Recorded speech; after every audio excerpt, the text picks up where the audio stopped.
안녕하십니까? 아, 예, 반갑습니다. 예. 자, 28회 공인중개사 2차 부동산 공시법령 담당합니다, 제가. 예. 오늘 첫 수업이죠? 예. 과목 오리엔테이션 다른 교수님들한테 들으셨어요? 어제요. 어제.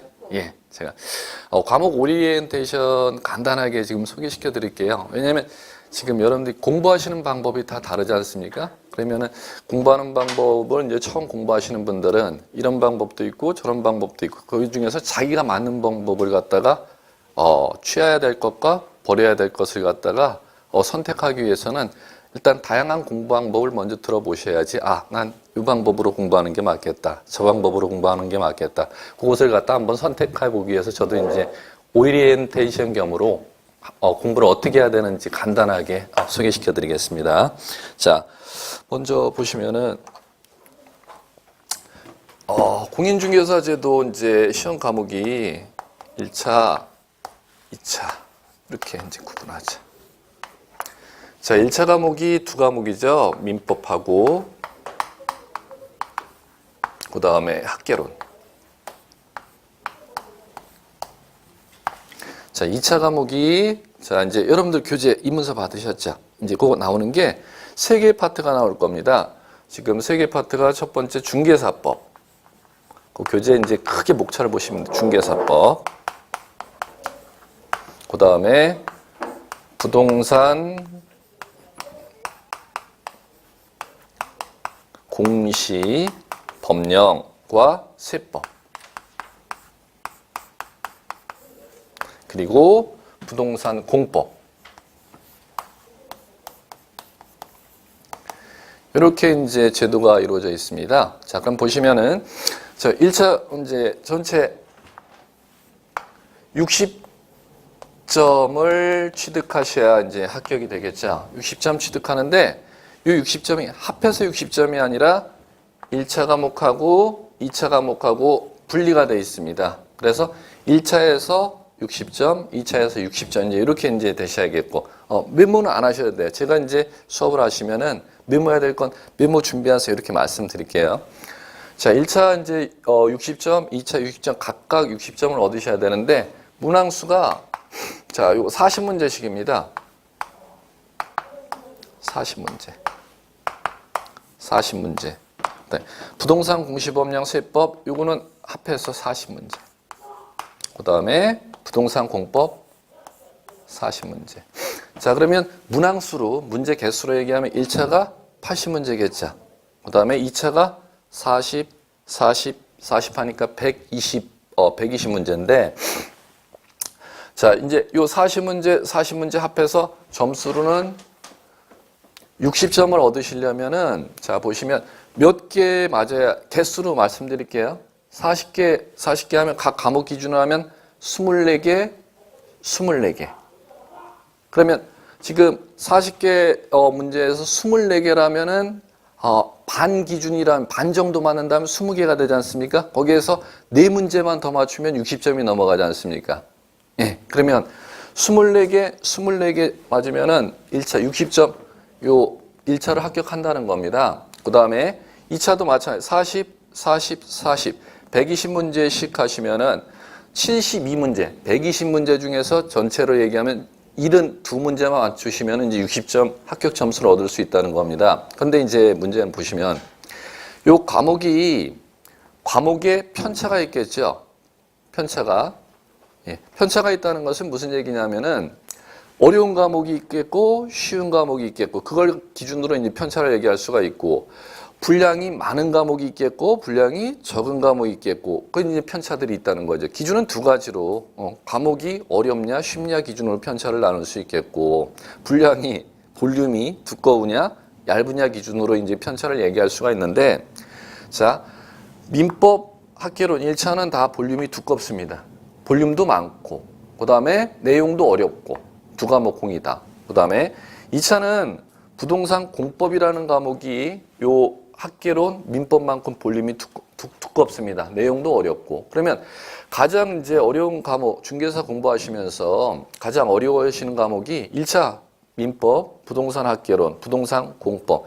중개사 공부하시는 분들이 가장 어려워하는 과목이 세 과목입니다. 민법과 학개론과 부동산 공법. 이렇게. 그러면 전체로 얘기하자면은 전체 공부하시는 과목 중에 가장 어려운 과목이 어떤 과목이요? 이렇게 말씀드리면은 감히 뭐 제가 말씀드리건데 이 과목입니다.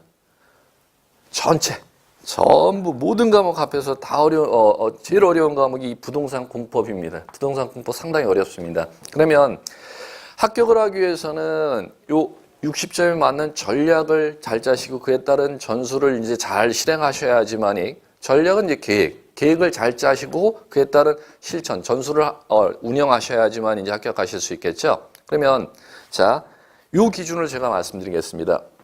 1차 민법 학개론이 있죠. 요거 60점 넘기기 위해서 제가 말씀드릴게요.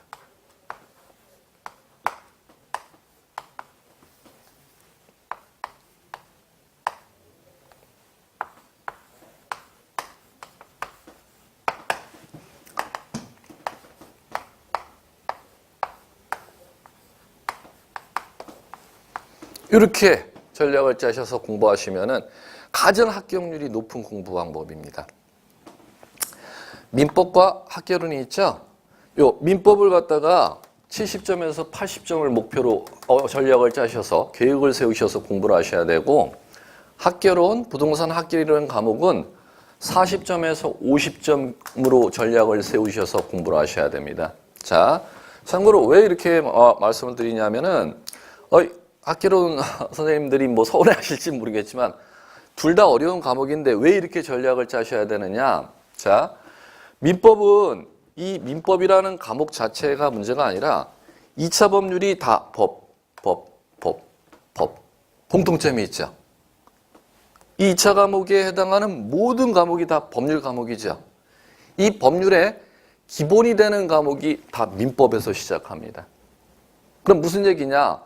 민법이라는 과목을 갖다가 중개사에서 가장 기본을 중심을 잡고 공부를 하시면은 이 민법뿐만 아니라 1차를 통과하는 데서뿐만 아니라 2차 과목의 모든 법률이 법률 과목이죠. 이 법률 120문제에 해당하는 이 법률 과목의 기본에 해당하는 법률 과목이 민법입니다. 그럼 민법 자체만을 열심히 하면은 1차 합격하는 데뿐만 아니라 2차 과목을 갖다가 학습하는 데 있어서도 상부상조, 1타 2피. 무슨 얘기인지 아시겠습니까?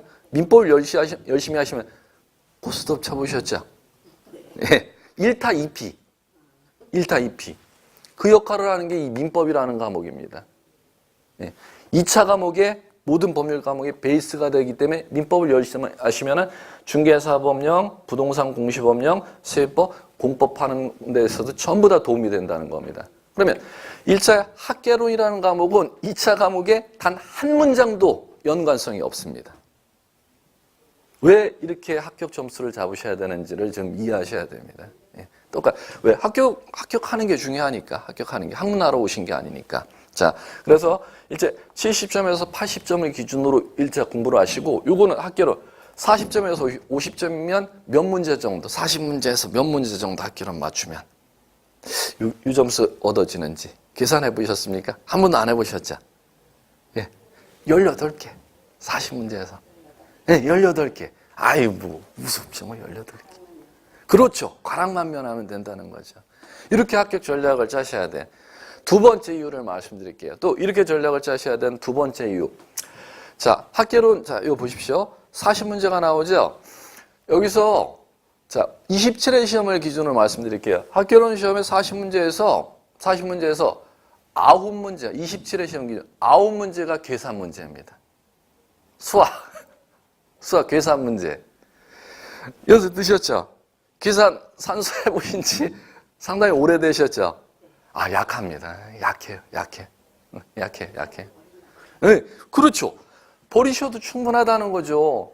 1년 내내 공부하시면서 그 9문제를 잡으려고 공부하시는 분들이 있어요. 전부 버리고 공부하셔도 전략만 잘 짜서 공부하시면 효율적으로 조금 더 쉽게 합격을 할 수 있음에도 불구하고 그 9문제를 안 잡아도 합격을 하는데 이해하시겠습니까? 계산 문제 버리고 공부하셔도 되는데. 예. 그리고 두 번째, 만약이라 쳐요. 그 계산 문제 40문제에서 9문제를 버리지 않고 공부한다고 치십시오. 제가 말씀드릴게요. 계산 문제는 익힘 작업이 엄청 시간이 오래 걸립니다. 그러니까 한 문제 계산 문제를 푸는 데 있어서 2분 이상의 시간이 소요됩니다. 그 한 문제를 그럼 계산 문제를 1년 내내 열심히 공부하셔서 맞췄다고 가정해 보십시오. 맞춰야 될 다른 문제를 그 문제 때문에 그 한 문제를 맞추기 위해서 계산 다른 맞춰야 될 세 문제를 포기해 버립니다. 그렇지요. 그렇지요. 전략이라는 게 공부하는 데 있어서 왜 중요한지를 이 시간에 아셔야 된다는 거죠. 전 차라리 그런 계산 문제 나 안 해. 편하게 공부하고. 아니 3분, 4분을 하래도 2.5점인 경우와 30초만 하래도 2.5점인 경우와 어떤 거를 갖다가 공부를 하실지 똑같이 절대평가에서는 점수의 가중치가 없고 한 문제 맞추면 무조건 2.5점이라는 겁니다. 그러면은 3분을 투자해서 2.5점을 맞출 수 있는지 없는지도 불확실한 문제를 1년 내내 학습하는 방법과 한 번만 투자하고 그거 익힘 작업만 까먹을 때쯤에서 다시 보고 까먹을 때쯤에서 다시 보면은 그대로 머릿속에 어느 정도 저장돼 있기 때문에 객관식 시험이기 때문에 지문이 주어지면은 맞출 수 있는 문제를 2.5점을 한 문제 투자하는 경우 어떤 게 더 전략적으로 효율적인 공부 방법인지를 좀 알고 공부하시라는 겁니다. 예. 그 측면에서 제가 점수를 꼭 전략에 있어 오늘 세우실 때 공부하는 1차는 민법에 70점에서 80점 학개론 40점에서 50점 개수로 얘기해 18개에서 20개 20개 요거 기준으로서 공부하시면 된다는 겁니다. 부담 없이 계산 문제 1년 내내 물론 수업 시간에는 계산 이거 꼭 잡으셔야 돼요. 그 현혹에 넘어가시면 안 잡으셔도 합격하는 데는 물론 학문을 가르치고자 이 자리에 앉으신 사람이 힘든데 여러분들은 학문하기 위해서 온 게 아니고 합격하기 위해서 온 거기 때문에 합격에 전략을 좀 잘 세우셔서 1년 내내 그 뭔지를 알고 내가 가고자 하는 길이 무엇인지를 알고 공부를 하십사 말씀드립니다. 1차 어떻게 이제 전략을 짜실지 아시겠죠? 그 다음에 2차는 중개사법, 부동산 공시법, 세법, 공법 이렇게 있죠? 자, 그러면 이게 중개사법은 가장 쉬운 과목입니다. 모든 공인중개사의 지금 이 모든 과목이 가장 쉬운 과목인데 점수는 가장 많이 배당돼 있겠죠. 그러면 제일 쉽게 여러분들이 가장 만만하게 생각하는 과목. 한 번 수업 2개월 과정 공부하시면 나 이 법은 이제 자신 있어. 이렇게 충분히 한 번 과정만 들어도 자신을 느낄 수 있는 과목. 그런데 그 다음서부터 공부를 안 한다는 게 문제죠. 만만하니까. 부동산 공부가 비교해 드릴게요.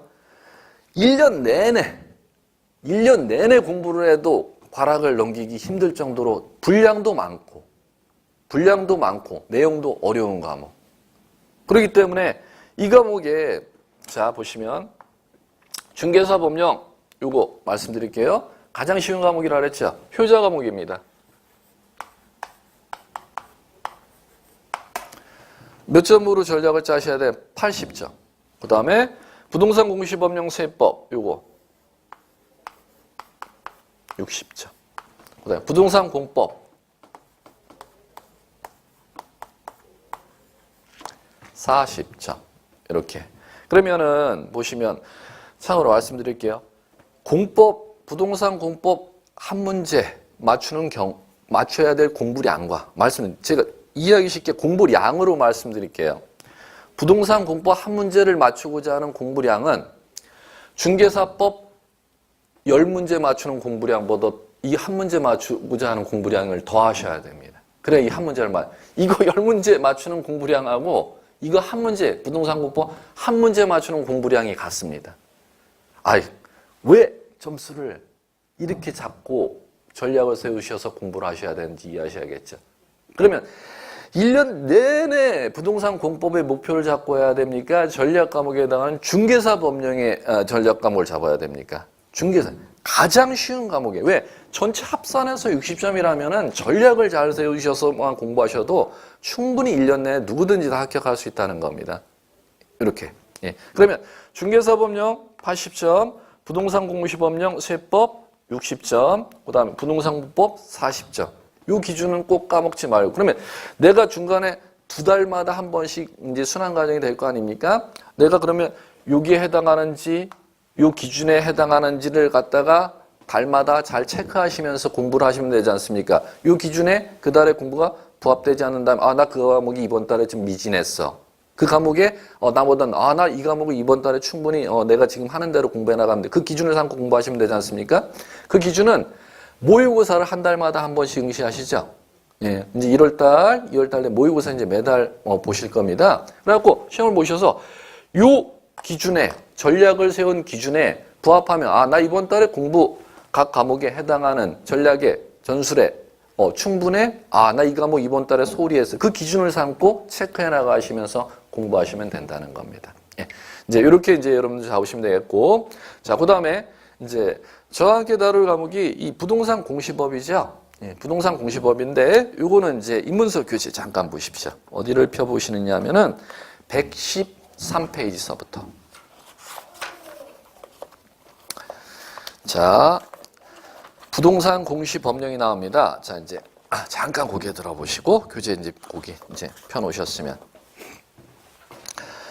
이제 보시면 부동산 공시법령은 제가 뭐와 합쳐서 40개로 지금 여기다가 지금 적어드렸냐면은 부동산 세법과 합쳐서 이제 40개. 점수는 이제 전략은 몇 점으로 전략을 세우셔라?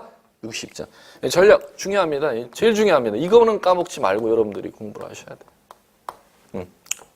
민법 70점에서 80점. 학개론 40점에서 50점. 그 다음에 자, 이게 전략에 해당하는 중개사법령 80점. 그 다음에 부동산 공시법령 세법 60점. 부동산 공법 40점. 이거는 잊지 말고, 이걸 잊지 말고 공부를 하셔. 이 기준이 되는 거니까. 자기 그달의 공부에 제대로 충분히 그 과목을 충분히 공부했는지 못했는지 기준을 삼으셔야 되니까. 그러면 이렇게 하면 안 된다는 거죠. 모의고사를 이제 중간에 공부하시면서 보시다가 자기 공부가 체크가 안 되기 때문에 이제 이 공부가 힘들어지는 것인데 중개사법령 60점 맞아. 나 중개사법령 쉬워서 합격 점수가 됐는데 공법 30점, 공법 20점, 30점 맞아놓고 나 공법 때문에 나 떨어질 것 같아. 그거는 잘못 판단하셨다는 거죠. 공법 6월 심지어 6월 한 7개월, 8개월 넘어갈 때까지도 20점, 30점 나오는 분들이 수험생의 2분의 1입니다. 참고로. 그만큼 내용도 방대하거니와 내용도 난해합니다. 그러면 20점, 30점 6개월 이상 공부했다 하더라도 20점, 30점 나오는 건 정상이다, 정상이 아니다. 정상. 제대로 공부하고 있는 겁니다. 20점, 30점 나오시는 게. 보통 6개월 정도 공부하셔도 40문제에서 10개 안팎 맞는 게 정상적인 공부라는 겁니다. 이건. 왜? 합격하는 시험 보기 전달까지도 심지어조차 10개, 15개 나와도 정상이라는 겁니다. 왜? 한 두세 개만 더 올리면 40점 충분히 넘을 수 있게 돼. 근데 이거는 60점이 목표가 아니라 그랬죠. 80점. 정말 쉬운 과목입니다. 60점 맞았다가 나 중개사법령 충분히 공부되는 데가 아니라 이 과목을 80점 못 맞기 때문에 떨어지는 것입니다. 그 체크를 잘 하셔야 된다는 것이죠. 자, 그러면 요 부동산 공시법령은 60점인데 요 40개 개수로 얘기하면은 부동산 공시법령이 24개. 부동산 세법이 16개입니다. 자, 그러면 저와 함께 다루는 부동산 공시법령이 몇 개 지금 배당돼? 24개 배당돼 있죠? 24개 배당돼 있는데 요 24개는 두 가지 법률입니다. 자, 공간, 정보, 구축 및 관리법. 그 다음에 부동산 등기법.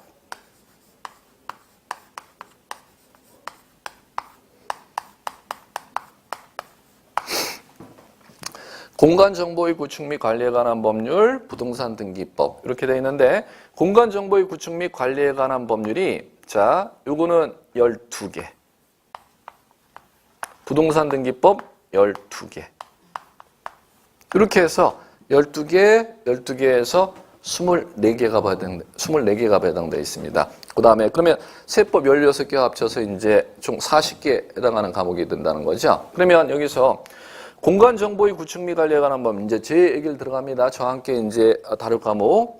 자, 이게 이제 지적을 다루는 것인데, 요거 12개에서 몇 개 맞추셔야 되는지, 이건 개수까지. 자, 요거는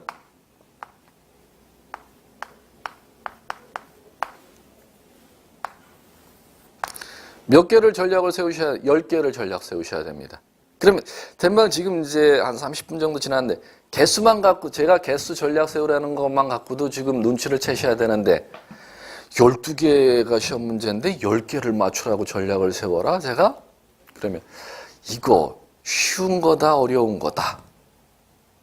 12개가 시험 문제 나오는데 10개를 맞추래요 전략을.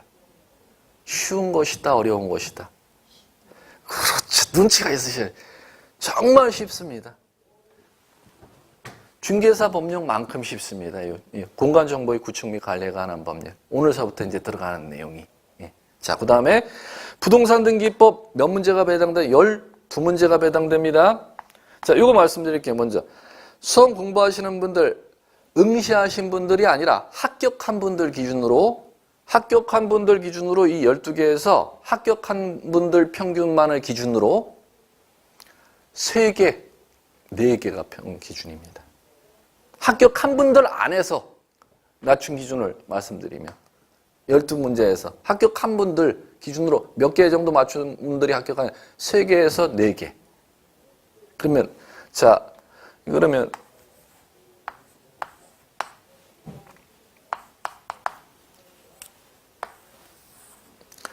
자, 어려운 과목이다, 쉬운 과목이다. 네, 그렇죠. 눈치 있으셔야죠.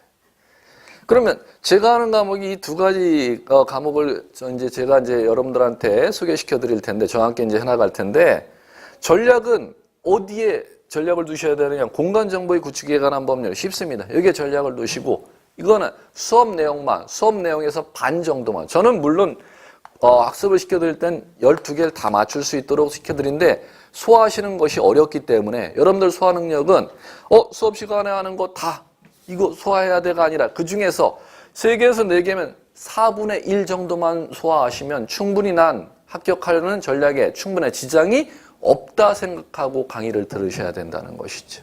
이해하시겠죠? 그래서 3문제, 5문제 맞추는 강의 아니라 강의는 12문제로 하는데 전략은 여기서 3문제, 5문제 맞추라 했으니까 나 강의 내용의 3분의 1이나 4분의 1 정도만 소화하면 내가 합격하는데 충분히 지장이 없다라는 걸 생각하시고 공부를 하셔야지만 이 과목 충분히 예상 전략대로 공부가 되고 있어. 이렇게 이제 체크를 하시고 공부를 하신다는 겁니다. 어렵습니다. 참고로 부동산 등기법 공법만큼 어렵습니다. 어려워하는 과목입니다. 이 과목. 그래, 반쪽은 가장 쉬운 과목, 반쪽은 가장 어려운 과목을 이제 제가 여러분들한테 소개시켜 드릴 겁니다. 자, 이제 그러면 여기에서 두 가지죠. 이제 수업 들어가 볼게요.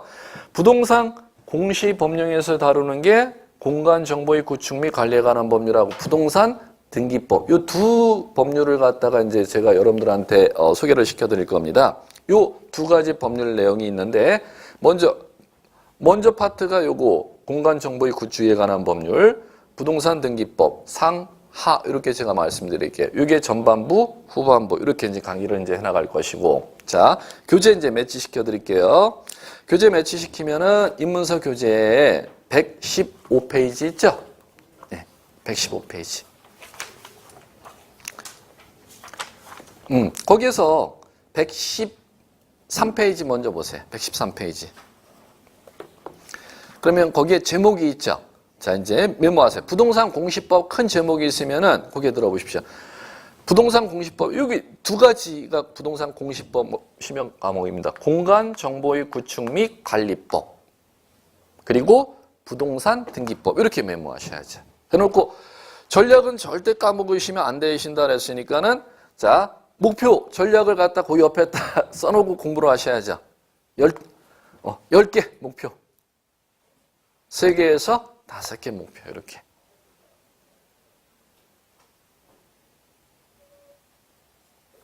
자, 메모 끝났으면은 메모 끝나셨으면 고개 들어보시고 이제 내용 들어가 보겠습니다. 자, 이제 교재 한 페이지를 더 넘기시면 114페이지. 자, 이제 우리 전략 세우셨으니까 이제 공부해 보겠습니다. 115페이지 보시면 부동산 공시제도 이렇게 제목이 나와 있죠. 자, 여기를 이제 들어갑니다. 먼저 내용을 보고 익힘 작업 들어가 볼게요. 1. 공시제도의 교재 보시고.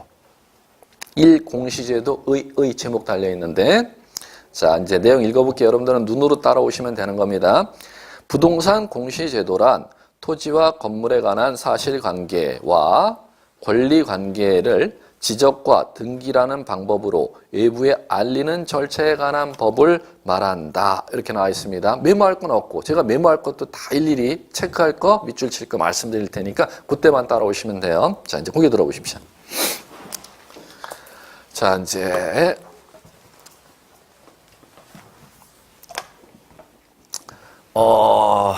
부동산 공시제도를 소개시켜 드리려면은 이거부터 하셔야 됩니다.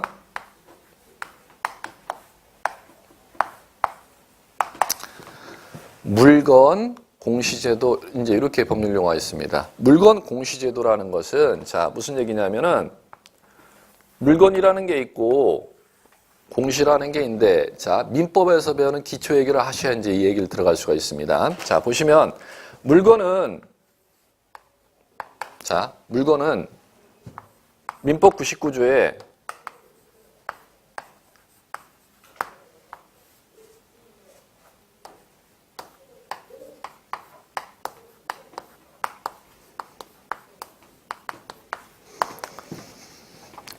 유체물 및 기타 관리 가능한 자연력을 말한다. 이렇게 이제 되어 있습니다. 자, 이제 이 얘기를 하셔야 이제 얘기가 들어갈 수가 있다는 겁니다. 왜 물건을 배우셔야 되느냐 하면은, 물건은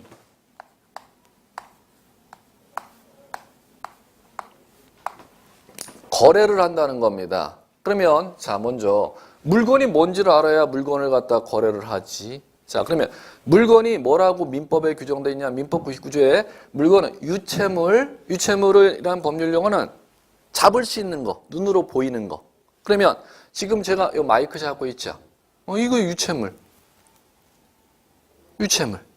그 다음에 교재, 유체물. 그러니까, 자, 물건에 해당하여야 이 얘기를 들어갈 수가 있는 거죠. 그러면, 자, 유체물이 무엇인지 이제 감 잡으셨죠? 그 다음에 기타 관리 가능한 자연력이라는 건 눈에 보이지 아니하는 것인데, 눈에 보이지 않는 거지만 관리할 수 있는 눈에 보이지 않는 것. 자, 참고로 말씀드릴게요. 자, 공기 같은 거는 물건입니까? 물건이 아닙니까? 공기. 아니죠. 왜? 무체물인데 관리가 불가능한. 그럼 전기. 관리 가능하죠. 전선 안에 관리가 가능하니까 여러분들이 전기세. 전기에 대해서 국가에게 전기 쓴 사용량만큼 세금을 내지, 전기 사용량만큼 돈을 내지 않습니까? 예, 그러면, 자, 유체물 및 기타 관리 가능한 자연력을 이제 물건이라고 한다면, 큰 값만 잡으시면, 눈에 보이고 잡을 수 있는 물건, 유체물. 그다음 눈에 보이지 않아야 하지만 관리할 수 있는 눈에 보이지 않는 것도 물건으로 법에서 인정해 준대. 그러면, 이렇게 정의를 내렸다면, 이 물건을 갖다가, 자, 이제 다시 구분을 하면은, 이렇게 구분을 합니다. 자, 유체물 및 기타 관리 가능한 자연력 물건을 부동산과 동산이라는 물건으로 민법에서 구분을 하고 있습니다. 부동산이라는 물건, 동산이라는 물건. 자, 부동산이라는 물건은 토지,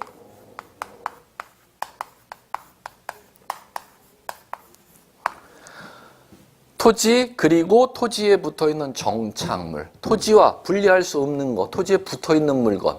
그건 물건 중 무엇이라고 법의 규정에는, 민법의 규정에는 물건 중 부동산이라는 물건을 이름을 부도록 법률에 규정되어 있다는 겁니다. 그러면 동산은, 자, 부동산이 아닌 물건은 모두 동산이요라고 법에 규정되어 있다는 겁니다. 그러면, 자, 여러분들 토지, 땅, 쉽게 얘기해서 땅, 일반 용어로. 그다음에 땅에 붙어 있는 거죠. 그러면 땅에 붙어 있는 정착물 중 건물이라는 물건은 부동산인데 토지와는 따로 물건으로 토지와는 독립적인 부동산으로 인정해 준다는 겁니다. 그러면 토지에 붙어 있는 담장은 부동산이지만 토지와 하나의 물건으로 하나의 부동산으로 취급하는데, 토지 위에 토지 위에 지어져 있는 건축물은 부동산은 부동산인데 토지와 같이 하나의 물건으로 인정해준다. 법률적으로 별개의 부동산으로 인정해준다. 별개의 부동산으로 인정해준다는 겁니다. 그러면 자 대표적인 이제 부동산이 토지와 건물 이렇게 있다는 겁니다. 그 다음에 동산이란 물건이 있고 그러면 부동산이란 물건과 동산이란 물건이 있는데 부동산도 거래를 하고 동산도 거래를 한다는 거. 거래 쉽게 말씀드리게 아니 사고 파는 게 거래지 뭐. 남한테 넘겨주는 게 거래일 것이고 그러면 거래를 한다면 이 부동산이란 동산이란 물건을 자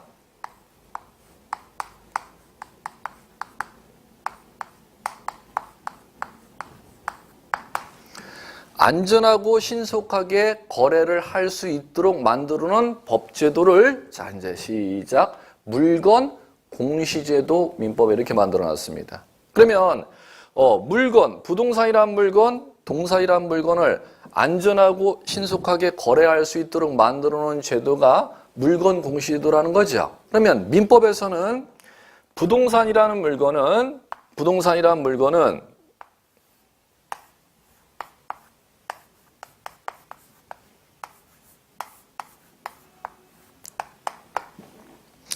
무엇으로 공시하도록 이제 돼 있냐면 우리나라 법제도가 지적과 등기를 통해서 공시합니다.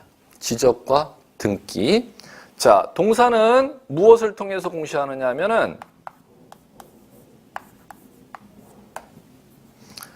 점유를 통해서 공시하도록 되어 있습니다. 자, 무슨 얘기인지 이제 이 얘기가 들어가 볼게요. 이제 여기가 이제 시작점이 되는 겁니다.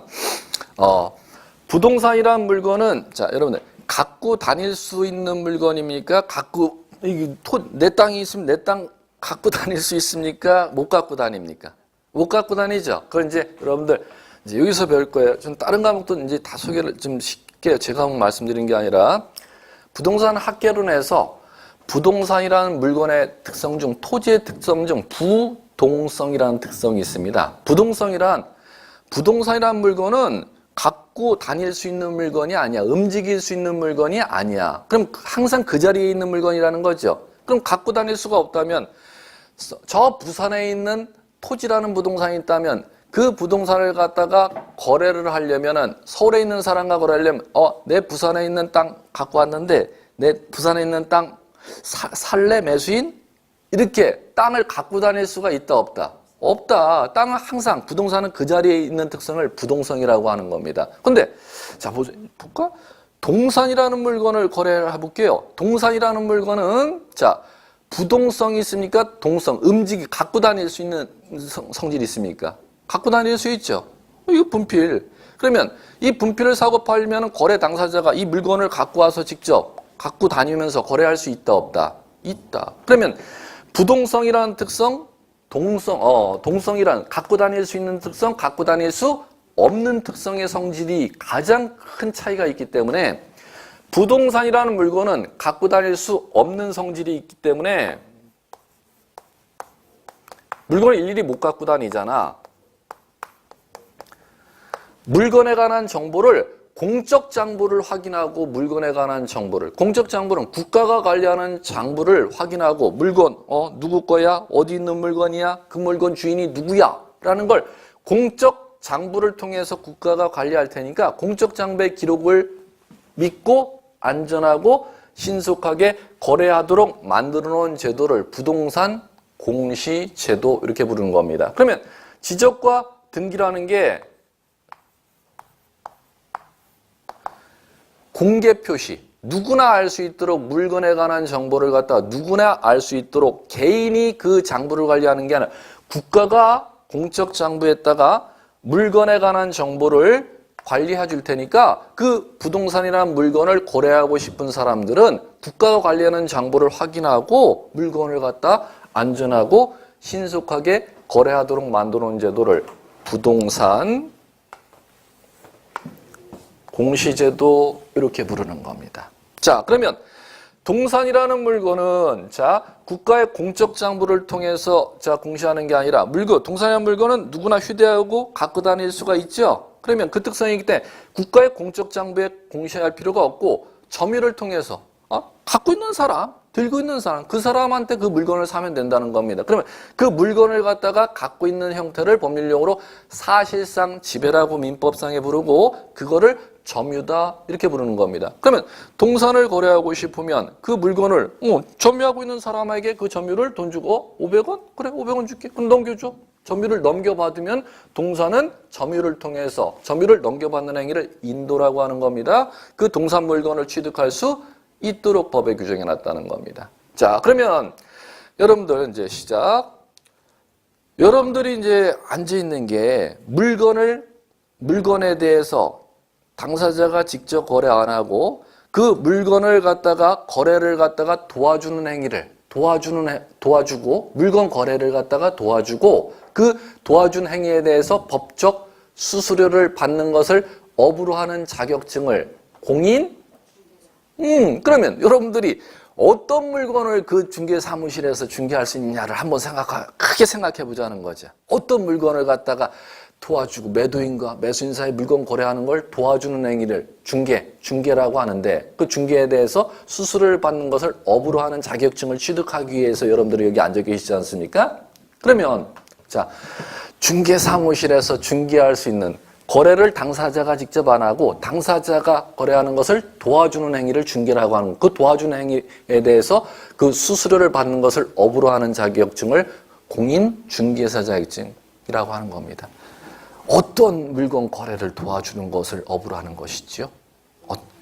부동산이라는 물건, 동산이라는 물건. 그렇지요.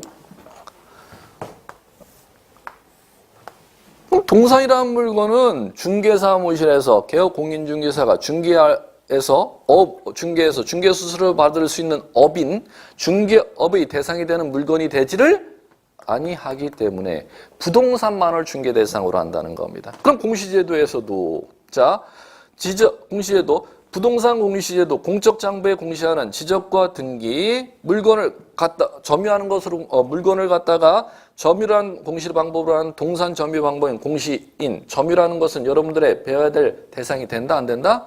안 된다. 그렇기 때문에 부동산 공시 제도 하시면 공적 장부에 공시하는 지적과 등기가 여러분들의 이제 학습 대상이라는 겁니다. 자, 이제 갈게요. 자, 지적, 등기 두 가지가 있죠. 그럼 우리나라는 공적 장부를 하나의 국가기관에서 하나의 장부에다가 기록 관리하는 게 아니라 두 개 다른 국가기관에 각기 다른 두 개의 장부에다가 공시하도록 되어 있습니다. 자, 지적은 지적공부라는 장부에 공시하는 것이고 등기는 등기부라는 국가의 공적 장부에 공시하는 겁니다. 자, 지적공부는 여러분들 이제 와닿도록 이제 지적공부하면 이제 처음 들어보신 분도 있을 테니까는 여러분들이 알고 있는 용어로 이제 여러분들 대장이라는 건 들어보셨습니까? 나 대장 등본 땅 대장 띄워봐 대장 띄워봐 대장 등본 띄워봐 대장 열람해봐 대장 토지대장이라는 거 들어보셨어요? 임야대장이라는 들어보셨죠? 네. 지적도 임야도 도면이라는 거. 대장 도면을 지적공부법에서 이렇게 부르는 겁니다. 자, 그러면 여러분들이 들어보셨던 대장 도면을 법률용어로 이것도 법률용어 대장도 도면도 법률용어 지적공부도 법률용어인데 이 대장과 도면을 합친 법률용어를 지적공부 이렇게 부르는 겁니다. 그 다음에 자 토지 정보를 건물 정보를 또 어떤 국가의 공적 장부에다 공시하고 있대요? 등기부라는 장부에다가. 그러면 등기부 토지 등기부, 건물 등기부라는 거 들어보셨죠? 그러면 나 이제 이 감부터 잡으셔야 된다는 겁니다. 자, 부동산 공시 방법이 공적 장부에 부동산에 관한 정보를 공시를 국가가 공시하는 방법을 배우는 겁니다. 그 공시를 왜 하느냐 하면은 부동산 거래를 안전하고 신속하게 거래하도록. 그러면 토지라는 부동산을 갖다 국민들이 대입해 볼게요. 거래하려면은 그 토지를 점유하고 있는 사람에게 그 땅 좀 샀으면 좋겠습니다. 이렇게 찾아가고 그 사람이 소유자인가 확인해야 된다.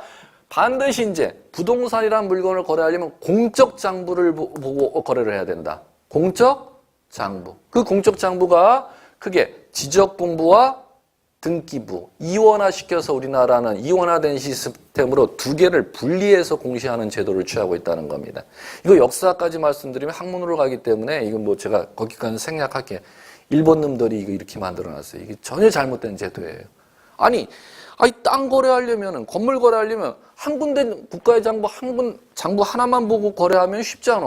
그런데 구청에 시청에 있는 장부도 확인해야 되고 등기소에 있는 장부도 또 따로 확인해야 하고 이렇게 이원화된 시스템으로 이제 취하고 있는 게 일본 놈들이 이걸 잘못 만들어 놨고 1910년대에서부터 그러면 그 잘못된 정보를 우리나라 광복 이후 지금 1세기가 지난 지금까지 그대로 답습해서 그 제도를 그냥 운영하기 때문에 이렇게 분리해서 지금 제도를 운영하고 있습니다. 국가법 시스템이. 그런데 우리나라는 아직 1세기가 지금 지난 현재까지도 일제 잔재를 벗어났다 전혀 벗어나지를 못했다. 그건 알고 공부하셔야 된다는 것이죠. 전혀 벗어나지를 못했습니다. 무려 1세기가 지난 현재까지도. 자, 얼마나 불편해. 땅 정보 하나 확인하려면 주인 누구요? 땅, 그 뭘로 쓰이는 거예요? 어디에 있는 땅이요? 땅 가격 얼마요?